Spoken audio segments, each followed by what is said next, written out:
Fix Roblox, this experience is not currently available.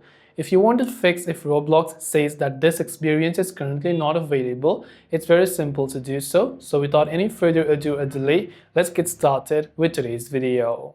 Fix Roblox, this experience is currently not available. Now you will usually get this type of error whenever you're inside, let's say, a certain game or a certain experience over here, right?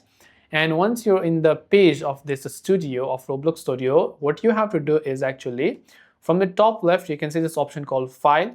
Just click on the File menu. And from the File menu, you want to go to this option called Game Settings. Just click on it. From Game Settings, you'll come here on the left hand side. You can go to the option called Permissions.